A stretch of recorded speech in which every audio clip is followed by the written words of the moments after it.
If you've ever played Kingdom Hearts Birth by Sleep and felt like Xehanort's reports were secretly carrying half the story, you were right. These reports are not just optional lore. They are the blueprint for everything. They explain Xehanort's beliefs. They explain his obsession with Kingdom Hearts. And they explain why the tragedy of Terra, Aqua, and Ventus was never an accident. On the surface, these reports sound like history lessons. They talk about the ancient world, the Keyblade War, darkness, light, and the origins of Kingdom Hearts. But underneath all of that, they are something much darker. They are a confession. They are Xehanort laying out exactly how he sees the world. They reveal why he rejected the teachings of his own era. They reveal why he became obsessed with balance. And most importantly, they reveal how he turned real people into pieces of a long, calculated plan. So in this video, we're breaking down what Xehanort's reports are really saying. We're looking at what they reveal about the world of Kingdom Hearts. And we're looking at why they matter so much to Birth by Sleep.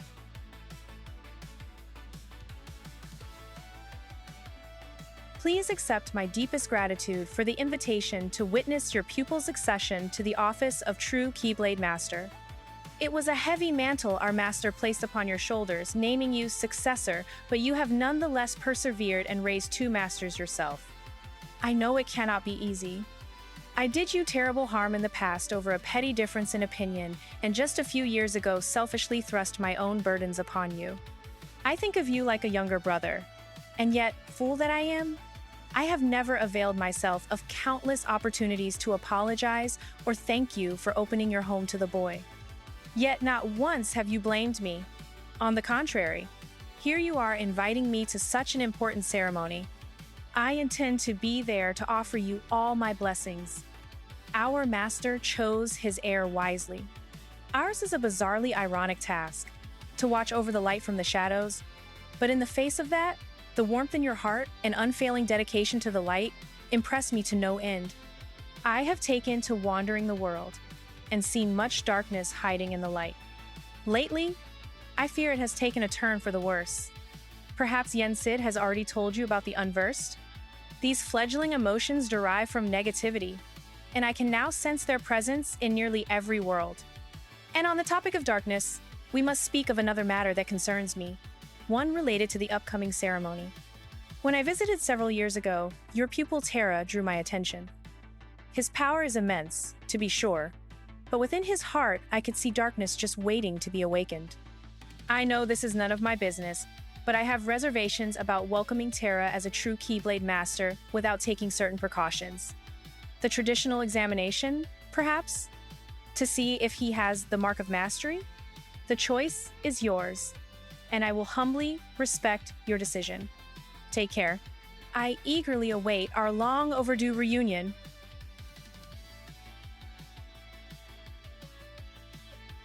Much time has passed since I left the home of my youth behind, and in the myriad worlds I have visited, I have gained much knowledge. On these pages, I intend to record a portion of that knowledge and put the course of my life to paper. Upon reflection, my life underwent the most considerable sea change when I arrived at that place. Yes, it began when I found a master, and another I would later call my brother, when I found a new home. Then there was the Keyblade. For what purpose was it begotten? And by whom? During my training as one of its wielders, the precepts offered a clear answer. The Keyblade existed so that we who watched over the light could protect the world from the shadows. But was that the true answer? Could there not be more to it than that? My heart sought knowledge, and so I sometimes visited other worlds, though such travel was forbidden unless duty required, and found what my heart sought.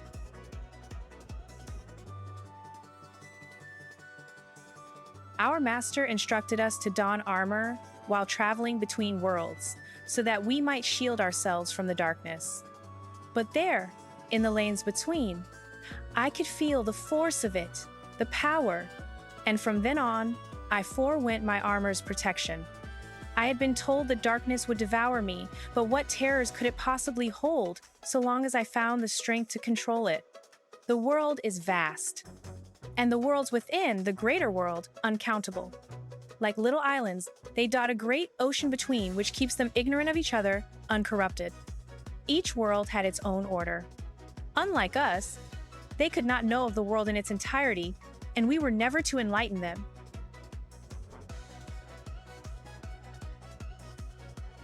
In ancient times, no such buffers kept the larger world divided. There were no walls of light enclosing each smaller world the way they do today. Nothing prevented one from physically interfering with the next. At that time, the world was filled with light and a great many keyblade wielders. But without buffers, the worlds began to squabble over ownership of the light. You see, they learned of the keyblade's true use. War broke out as each of the keyblade wielders struggled to lay claim to an almighty entity known as Kingdom Hearts. Kingdom Hearts could be described as an aggregate of hearts. Worlds, too, have hearts, just like people.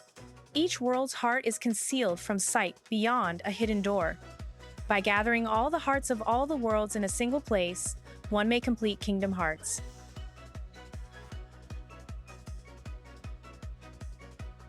And when Kingdom Hearts is complete, it is said the one who opens its door will bring about the creation of the next world. Such a feat is above any human. Or, to put it a different way, whoever opens that door will be reborn as something far greater than human. Light and darkness are two sides of the same coin. Without darkness, there is no light. The Keyblade wielders' great war over Kingdom Hearts was fought by defenders of the light, servants of darkness, those who sought to reconcile the two, and those motivated by nothing more than lust for power. A whole spectrum of thought was swept into the conflict, and the worlds that did not go to war found the war brought to them. In the end, the whole world was cast into darkness. That was how the ancient Keyblade War drew to a close. To this day, no one has ever managed to open the door to Kingdom Hearts. Sometime later, the little light that remained in the hearts of the few gave rise to the world we know today. One made of many worlds, behind just as many walls, so that the Keyblade War would not be repeated.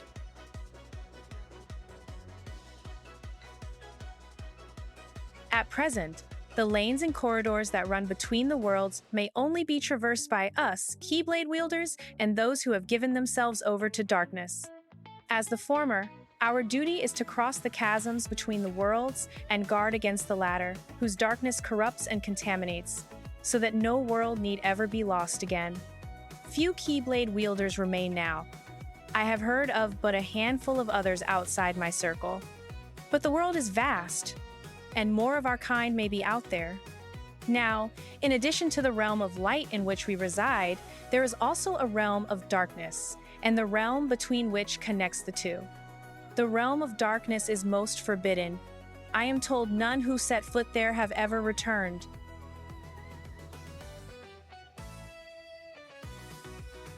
There are three families of Keyblades: the Keyblades of Light we wield, Keyblades of Darkness, and Keyblades of Heart. The first and second families differ only in origin. Keyblades of Darkness are found in the realm of darkness and are counterparts to the Keyblades we use in the realm of light. The third type of key, the Keyblade of Heart, came into existence when the world was reorganized after the Keyblade War. Without this key, Kingdom Hearts is forever beyond a person's reach.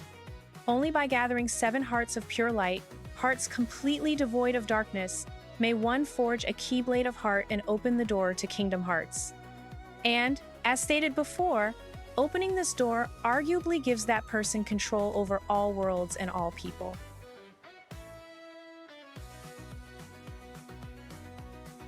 I have uncovered the Keyblade's ultimate mystery. You see, besides the 3 families of Keyblades, there's another Keyblade. While it may sound the same, when spoken, it is notated uniquely Keyblade. And make no mistake, while it resembles a normal Keyblade, it is something altogether different.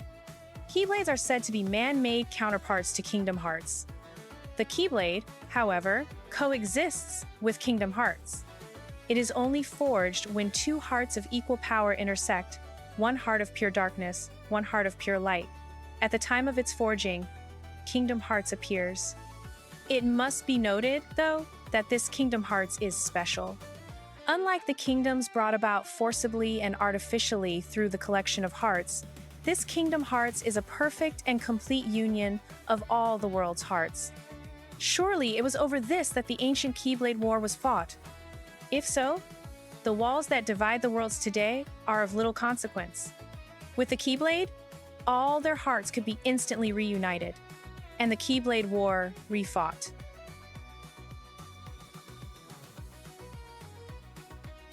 My brother pupil Eraqus thinks only in absolutes. He has persuaded himself that light is the only way, but forgets that light cannot exist without shadow. I believe a balance of light and darkness is what sustains our world, but too much of the darkness has been stamped out, disrupting that balance. Someone must tear down this tyranny of light and reorganize the world around the darkness, which then creeps back in. Eraqus and I did not see eye to eye. I left and wandered the world. This was perhaps the first time I felt truly free since that day I departed my boyhood home. But free to do what? I had already shown the mark and become a Keyblade Master, but having been passed over as a successor, all that remained to me was the road of teacher. Ordinarily, Keyblade Masters take pupils under their wings, malleable minds in which to impress the precepts of the Keyblade wielder and keep our profession alive for generations to come. Was my time drawing to an end, then, after all I had accomplished since casting away the place of my birth? Surely waiting for a quiet death would not do, not when there was still so much I needed to see for myself. Powers help me, I thought. My body is so old.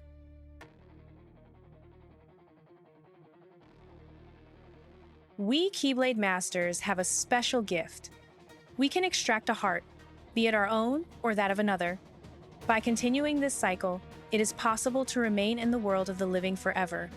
As a boy, I dreamed of seeing the farthest reaches of the world. If I only went far enough, there had to be a world out there in which no one had ever before set foot. And now I know of just such a world. If I become the first to open Kingdom Hearts' door, I can create the next world in which light and darkness exist in perfect equilibrium. So there I stood, with vast knowledge in one gnarled, dying hand and newfound purpose in the other. The next step was clear. I needed a new vessel. And that was when I met Ventus and made him my pupil. We were destined to meet, and I could sense the potential within him, but the boy was too benign for his own good. I came to the conclusion he was too frail to serve as a vessel and decided to use him for a second purpose I had in mind. I would remove the darkness from his heart and split him in two. Then I would have my heart of pure light and my heart of pure darkness.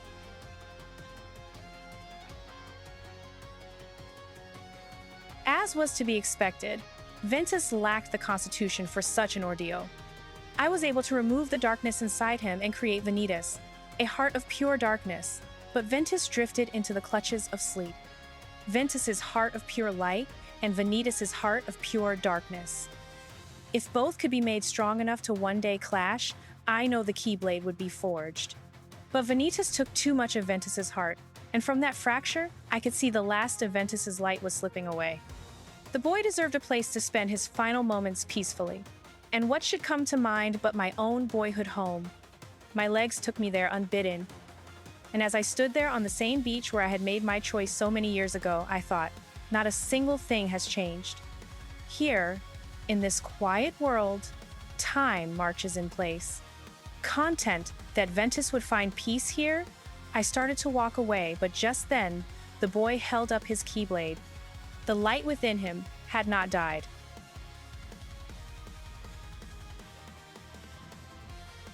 Ventus and Ventus were not matched in power. I could not train them, or Ventus's darkness would gnaw away what little Ventus had left.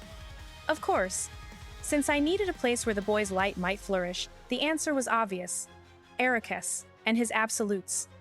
Considering how we had parted ways, I expected friction, but if anything, Eraqus seemed delighted to see me again. He readily agreed to take care of Ventus. Now I need only wait for the boy's heart to get stronger. I had not visited this second home of mine for some time and discovered Eraqus had already 2 pupils of his own. Within one of them, Terra, I sensed something. The boy, though well-intentioned, seeks power single-mindedly. And that kind of hunger is a seedbed for darkness. I had found my vessel.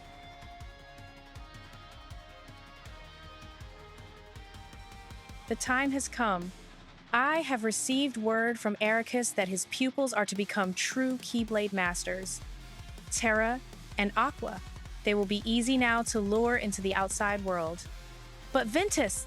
I will get nowhere without him. Ventus can feel some of what Ventus feels, and he says Terra is the key. Ventus has loved Terra like a real brother ever since he let him keep his old wooden keyblade. It seems we have found a loose thread at which we can tug to unravel Ventus's heart. The first step is to get Terra alone. Then we need to plant the seeds of doubt in Ventus. Let him carry his faint light as he chases his brother into the darkness. Let the darkness make his light stronger. Then let the light deepen the darkness. And where the two finally meet is where the stuff of legends will become real.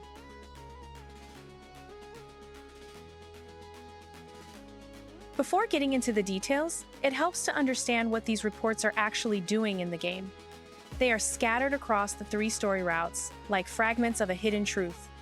Terra, Aqua, and Ventus each only see part of the full picture. But the reports let the players step outside their perspective. They let you see the story from the mind of the mastermind himself. That is what makes them so important. These are not random notes. These are the private thoughts of the man who set the entire disaster in motion. And once you read them all, the story changes. Suddenly, Birth by Sleep stops feeling like 3 separate journeys. It starts feeling like one giant trap.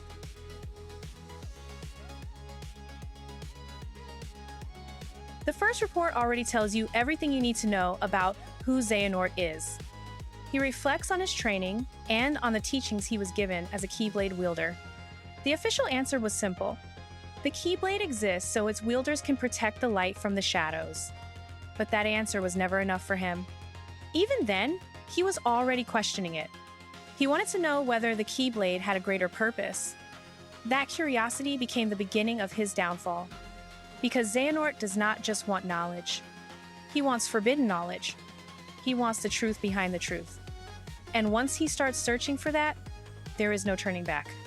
That search eventually leads him beyond the accepted rules, beyond tradition, beyond fear, and eventually, beyond morality.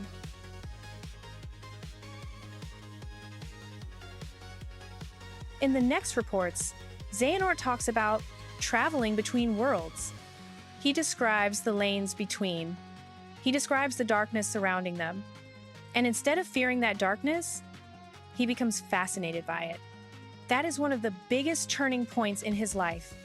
Where others saw danger, Xehanort saw possibility. Where others were told darkness would consume them, he believed it could be controlled. That belief changes everything. Because from that point on, darkness is no longer the enemy in his eyes. It becomes a tool, a force, a power source, something to master instead of reject. And once he accepts that idea, he starts drifting further away from the beliefs of people like Eraqus. This is where the divide begins. Not just between 2 men, but between 2 entire ways of understanding the world.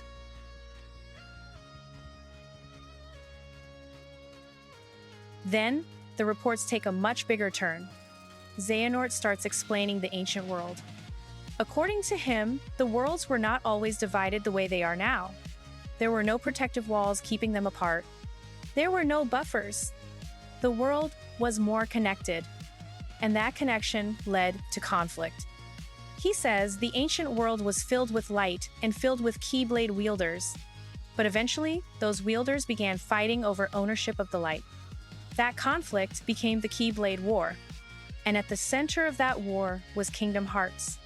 This is one of the biggest lore reveals in the entire set of reports. Xehanort describes Kingdom Hearts as an aggregate of hearts. Not just the hearts of people, but the hearts of worlds. That idea matters because it shows how large his obsession really is. He is not chasing power on a normal scale. He is chasing the heart of everything. And according to his interpretation, the person who opens the door to Kingdom Hearts could bring about the creation of the next world. That is not just control. That is rebirth. That is total cosmic change. And from Xehanort's point of view, that possibility is worth everything.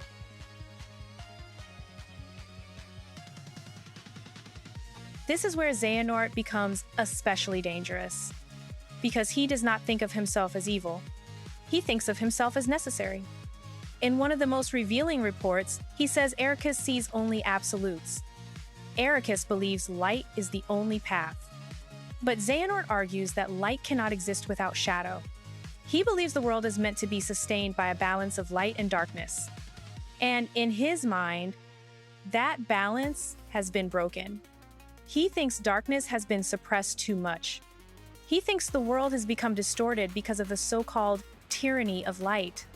That word is important, tyranny, because it tells you how Xehanort sees the entire system around him. He does not see the defenders of light as protectors. He sees them as enforcers. He sees himself as the one who will restore what was lost. That is the core of his ideology. And that is what makes him so unsettling. He is not driven by simple hatred. He is driven by conviction. He truly believes he is correcting the world.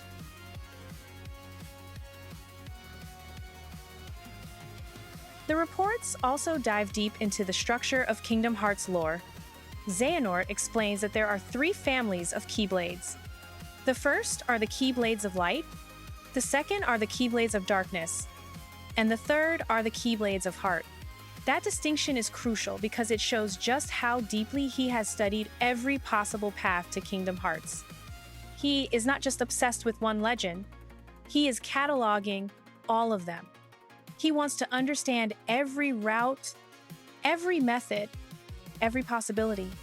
And then comes the biggest mystery of all, the keyblade. Not just another keyblade, not just another weapon, but the ancient keyblade that coexists with Kingdom Hearts itself. According to Xehanort, it can only be forged when 2 hearts of equal power collide.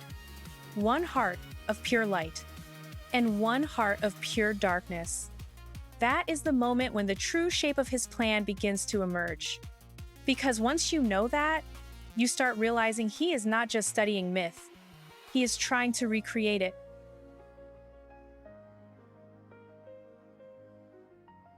This is where the reports stop feeling like lore entries and start feeling cruel. Xehanort reveals that he needed a new vessel. His body was aging, time was running out, and he needed a way forward. That is when Ventus entered his life. Xehanort sensed potential in him, but he decided the boy was too gentle to serve as a vessel. So instead, he chose to use Ventus for a different purpose. He decided to split the boy's heart in 2. He extracted the darkness from Ventus's heart. That darkness became Vanitas. And in doing so, Xehanort created what he believed could become the perfect ingredients for forging the keyblade. Ventus would become the heart of pure light. Vanitas would become the heart of pure darkness. That is one of the most horrifying revelations in the game, because it means Ventus was never a student in Xehanort's eyes. He was a component, a living piece of a formula, an experiment built around suffering. And when Ventus nearly died from the process, Xehanort did not stop. He simply adjusted the plan.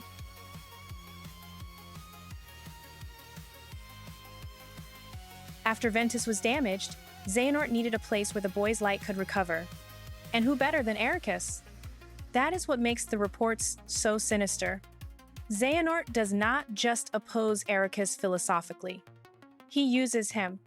He knows Eraqus's devotion to light will help Ventus heal and grow stronger. So he places Ventus in Eraqus's care, and while doing that, he notices something else. Terra. That is the moment another piece falls into place. Because in Terra, Xehanort senses ambition. He senses desire.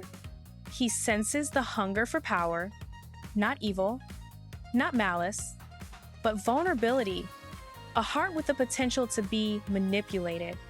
And then Xehanort reaches his conclusion. He has found his vessel. That single idea reshapes Terra's entire story. Because from that point on, Terra is not just being guided, he is being cultivated. Every doubt, every temptation, every push toward darkness, it is all part of the design.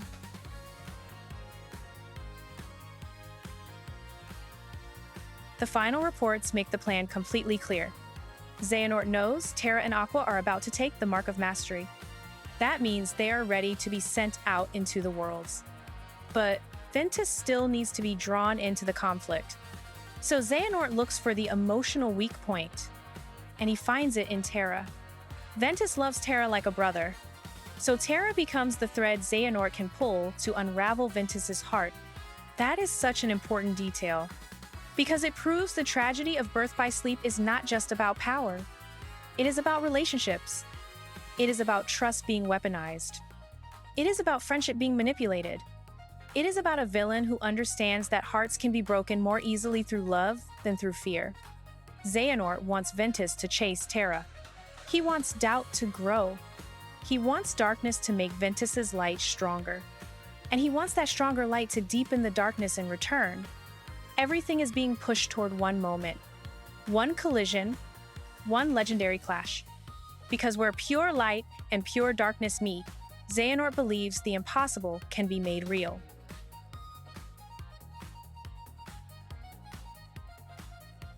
Taken together, the reports tell us exactly who Xehanort is. He is a scholar. He is a radical. He is a manipulator. He is a man who convinced himself that his ambition was wisdom. He questions tradition. He studies forbidden history. He rejects the idea that light alone is enough. And then he pushes all of that into action with terrifying patience. That is what makes him such an effective villain. He is not chaotic. He is methodical. He plans years ahead. He studies people like pieces on a board. He is willing to split hearts, destroy lives, and manipulate entire friendships for the sake of what he calls balance. And the most unsettling part is this. He believes he is right. That is why the reports matter so much. They are not just background information. They are Xehanort's worldview in its purest form. They are the philosophy behind the tragedy. They are the hidden skeleton of birth by sleep. So when people say Xehanort's reports are important, that is honestly an understatement. These pages are the secret heart of birth by sleep. They explain the ancient lore. They explain the keyblade. They explain Kingdom Hearts. But more than anything, they explain Xehanort himself. They show how curiosity became obsession, how belief became manipulation, and how the search for balance turned into one of the cruelest plans in the series. That is what makes these reports so memorable.